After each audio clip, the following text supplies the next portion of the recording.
Let's look at deriving the Euler Lagrange equation analytically. Now this was a derivation that Joseph Lagrange came up with. So previous to this derivation, Euler had derived it, but he'd used a localized derivation. So for the example of a hanging rope, if we were to imagine moving the rope from one position to another, we're looking at the infinitesimal changes around some small section of that rope. So it was a very localized variation. But Lagrange decided to add a variation over the entire length of the extremum. So let's go ahead and we'll derive that now. So we have a y-axis and an x-axis. We start off with our original extremum y of x. So for example, this could be a hanging rope, in which case it would be hanging in an equilibrium position and it would be minimizing the gravitational potential energy.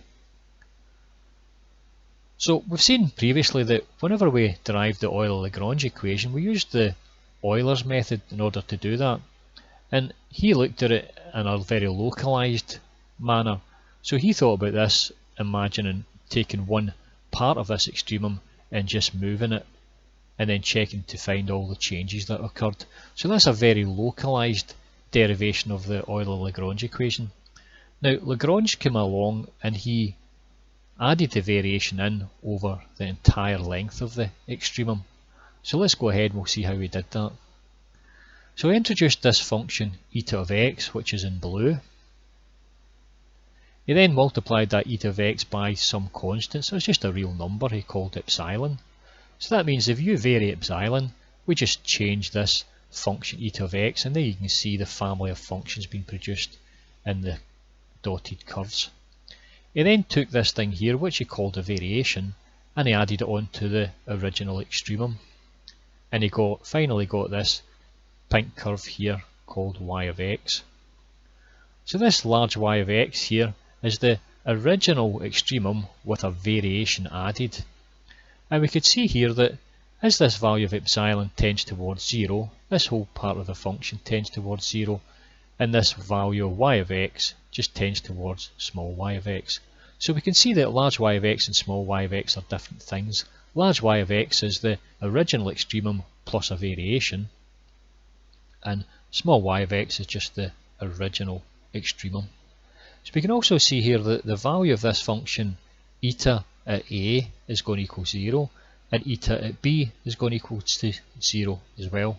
We can also see that the derivative at a is going to be the derivative of b, and it's equal to 0 as well, because outside here there's just a value of 0. So we've seen then that the functional is written in the form the integral from a to b of f of x times y derivative, and we know that we choose y of x so that it ensures that the value of I is an extremum. But we also know now if we change this value epsilon, then if you think about it in terms of a rope, if we were to change the value of epsilon, it would change the actual position of the rope. So this would then change the gravitational potential energy, or it would change the value of I. So it means that we can change this value of I by changing epsilon. So we can add on an extra factor, delta I. So we can say then that the whole point of this really is that we've now got a way of varying the functional. We can say that the functional is going to be a function of epsilon. And we can see here that our y of x equals small y of x plus epsilon eta of x. Our y derivative of x is equal to small y derivative of x plus epsilon eta of x. So we're going to use this here in order to derive the Euler Lagrange equation. And this little addition here of this epsilon and creating a variation over the entire function is really the beginning of calculus of variations proper. So this is quite important and it's quite fundamental to the calculus of variations. So let's go and we'll look at it in the graphical calculator, and it'll give you a better intuitive understanding of what's happening here. Let's look at the extremum in the graphical calculator. You have access to this file in the resources section, so you can go ahead and download that if you'd like to. So we introduce this function here, which is our y of x. So this is our original function that we're going to use, and it's in effect this is our extremum. So if we were to introduce two single points here, so we'll put a point at 2 and a point at 5, and we'll just draw the lines up until they connect. So this is going to be our A and our B. Then if we were to introduce the family of curves, so this is our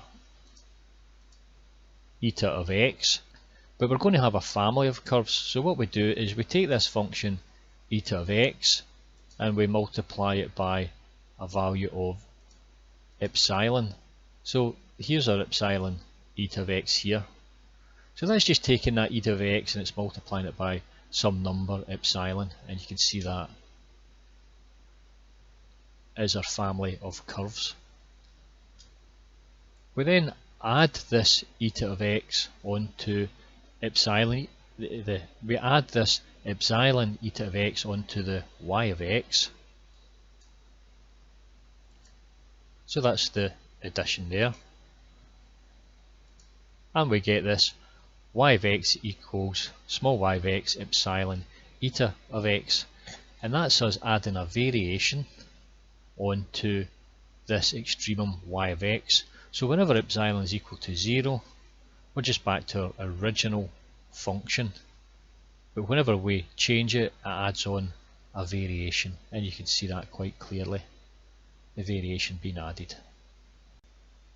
So from the previous slide, we know that if we were to change the value of epsilon, then we change the value of I. So let's look at that in a bit more detail. So if we were to take the example of a hanging rope, we know that whenever the rope is hanging in its equilibrium position, the axis here I is given by the gravitational potential energy, and it turns out that the rope hangs in that shape in order to minimise this value. So it means that if we were to choose any other value for epsilon, so if we were to add any variation on, or equivalently were to change the shape of that rope, then this value for the gravitational potential energy, or I, would increase, because we would have a local minimum whenever it's in an equilibrium position. But it doesn't necessarily have to have a local minimum. As long as the gradient here is a value of 0, then we have a local extremum. Now that extremum, it may well be a local minimum in the case of a hanging rope, but it doesn't necessarily have to be. It could be a local maximum, or it could be a point of inflection. So really what we're interested in is looking at what happens to epsilon at this point whenever epsilon equals 0, because when epsilon equals 0 we know that we have an equilibrium position. So what we're interested in is the rate of change of the functional I with respect to epsilon at that point epsilon equals 0. So writing that down mathematically, what we're interested in is the rate of change of I with respect to epsilon at epsilon equals 0, and we know that if it's in an equilibrium position, then that rate of change has to be equal to 0. So really we can replace this value of I with our integral from a to b over f of x large y derivative by dx, and that whole thing is going to equal to 0. So now we've got the problem of doing this differentiation. So how do we differentiate this functional here with respect to this value epsilon? So let's go and we'll have a look at that in the next slide. So let's go ahead and we'll see how we're going to differentiate a functional. So we know that the value of x, which is our independent variable, is not a function of epsilon. So if I change epsilon, it doesn't affect the x axis, okay, because it's our independent variable.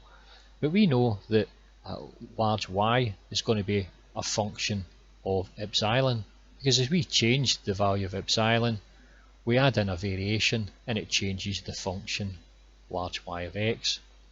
Similarly, y derived of x is going to be a function of this epsilon.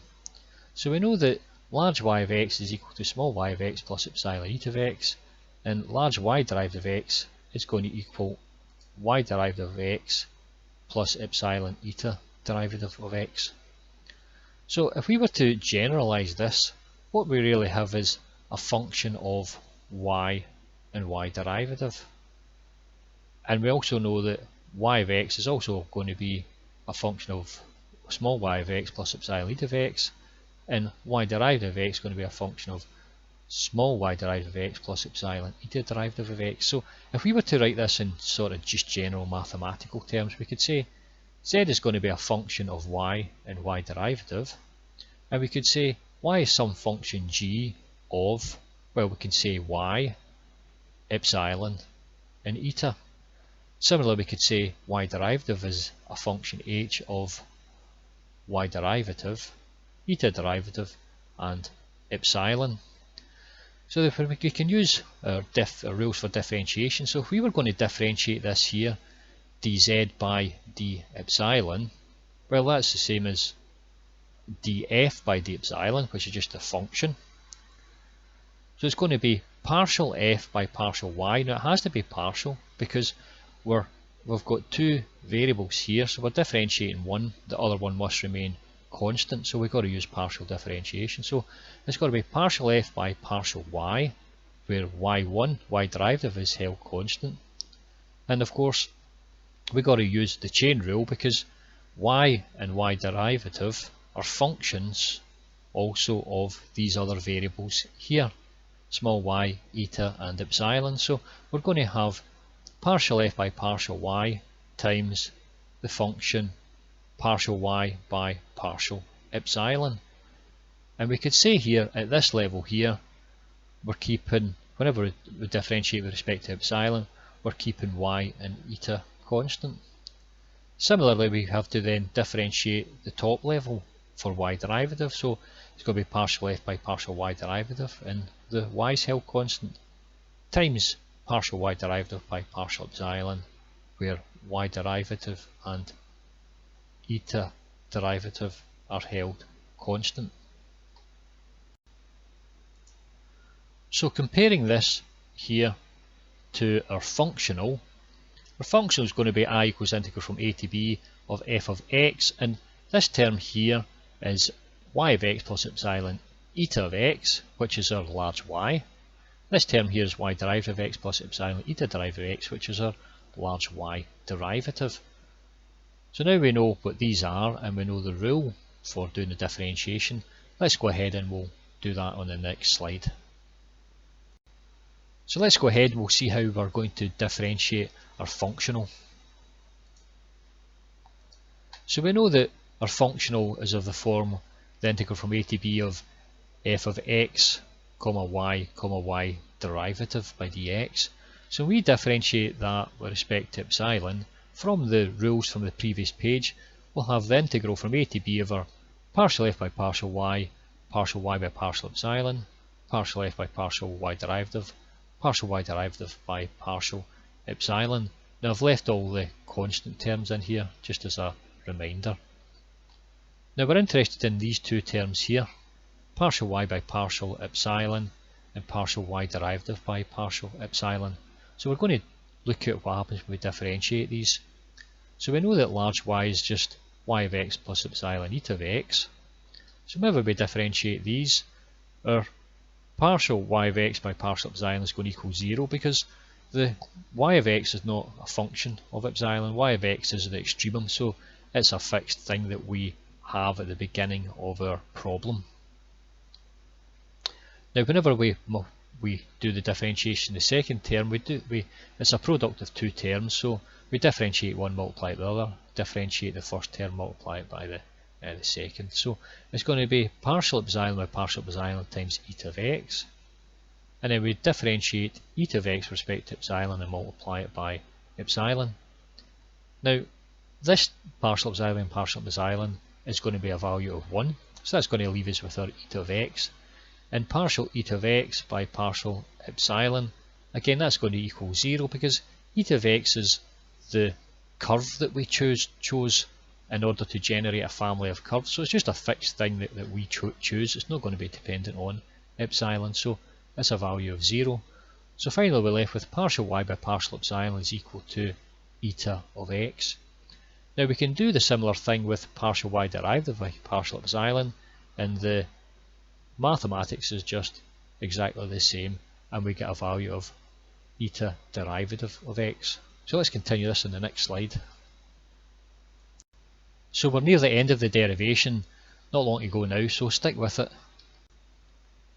So if we replace our partial y by partial epsilon with our eta of x, our partial y derivative by partial epsilon over eta derivative of x, we get this equation here. But we know that we've got the differentiation here, so we know there's a limiting process here. So we really have a limit as epsilon tends towards 0. So in this instance here, as the limit as epsilon tends towards 0 over large y of x, it will tend towards small y of x, and the large y derivative of x will tend towards the small derivative of x. So really all we're saying here is that this function y of x is the original extremum plus a variation, but whenever epsilon tends to 0, the variation just goes to 0, and we're just back to our original extremum small y of x. So we know that if the rate of change of the functional with respect to epsilon is equal to 0, so this is just the functional here, and that's equal to 0, then we can say that the value of I is an extremum.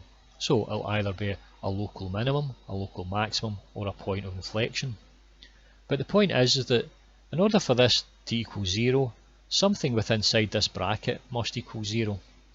Now we know that eta of x doesn't equal 0, because that's our original functions that we used in order to produce the variation. So that does not equal 0. So if we can take this eta of x out of the bracket, what is left over must be the thing that is equal to 0. But the problem is that we can take this eta of x out for this term here, quite simply, but we can't take the eta derivative of x out as well. So how are we going to do this? We're going to have to operate on this part of the function in order to allow us to get the eta of x out from this part of the function as well. So how are we going to do that? Well, we're going to use integration by parts, and we'll see that on the next slide. So this is the part of the derivation of the Euler Lagrange equation that stumps most people or puts most people off. So let's take our time and work through it, and I'll explain exactly what's happening. So we've seen in the previous slide that we wanted to take the function eta of x out, and then we would have another section of the equation that would be left over. Now we wanted to do this because we know that eta of x doesn't equal 0. So that means that in order for this whole thing to equal 0, this other equation here, which I've just called leftover, must be equal to 0. Now that might seem kind of obvious to you, but we will follow this up with the fundamental lemma of the calculus of variations, which really is a proof that if this eta of x doesn't equal 0, then this thing here must equal 0 in order for this whole integral to be 0. So we'll get onto that in the next video. But for now we were left with the problem here of this part of the equation, and we didn't want the eta derivative, we only want that to be a function eta. That would allow us to take this whole eta of x out. So how do we change this eta derivative just into eta? Well, we use the integration by parts. So integration by parts is like the product rule for differentiation, so we can call this the product rule for integration. So if we had two functions we wanted to multiply together and then integrate, we'll call the functions u and dv. Therefore we can say that the integration by parts will give us u times v minus integral of v du. So the secret is choosing our values of u and dv. So if we say that our dv is equal to the value eta derivative of x, so that means that whenever we integrate this side we get v, integrate this side we get back to eta of x. And if we say then that our value of u is equal to partial f by partial y derivative, then we can differentiate both sides, in which case we get du is equal to d by dx of partial f by partial y derivative. So now what we do is we take these four terms and we put them in for our terms at this side of the equation. So our u times v is going to equal, well, our u is just going to be partial f by partial y derivative, and our v is going to equal the eta of x, and that's from a to b, and it's going to be minus the integral from a to b of our v times du. So v is our eta of x, that's it there, and du is d by dx partial f by partial y derivative. So right away you can see what's happened here. Get rid of that function eta derivative of x and replaced it with a function of eta of x. But in doing so, we've taken the partial f by partial y derivative and placed it inside the differentiation. So that's really what integration by parts does here. It swaps around the sign for differentiation, so that no longer gets differentiated. This term here gets differentiated, so you can see they've swapped around the differentiation. So if there's any one rule in calculus you want to learn, it's really integration by parts. It's really useful, and you'll see it cropping up all over the place. So this first term here, we can see here that eta of a equals eta of the b. Well, that is equal to 0, so that means that this whole term here is equal to 0. So we're just left with this term here. So we've got 0 minus this function here. So this is really what we wanted to get to. We wanted to make sure that we no longer had this eta derivative of x, we only have eta of x. So it allows us to take the complete eta of x out of the equation. So let's go and finish this off on the next page. So from the previous slide, we've seen that we can write partial f by partial y derivative times eta derivative of x in this form here, eta of x d by dx partial f by partial y derivative. So this now allows us to take out the eta of x as a common factor. So what it leaves is the partial f by partial y minus d by dx of partial f by partial y derivative. So we know that eta of x doesn't equal 0. So in order for this whole integral here to equal 0, the thing inside the bracket here must equal 0. And again, we'll cover that when we look at the fundamental lemma on the next video. So we're left with this identity, partial f by partial y minus d by dx of partial f by partial y derivative equals 0. And this is the Euler Lagrange equation which we've been deriving throughout the whole of the video. And this is Mr. Euler, and this is Mr. Lagrange. So what we've just seen is the analytic derivation produced by Lagrange. Now it's said that Lagrange sent this derivation over to Euler, and Euler instantly recognised it as being a superior method. Euler's method is a localised method, and we're looking at the changes over an infinitesimal point. But the Lagrangian method introduced the idea of a variation, and the variation is over the entire length of the extremum. So if you want to really understand calculus of variations in its modern form, you have to understand the derivation by Lagrange, because this is the accepted normal derivation of today. But it's useful to look at the Euler's derivation, because it gives you a good intuition and a good lead-in to the analytic derivation of Lagrange. So that's all there is for this video. I hope it's been of value. I'll get you in the next video. Goodbye.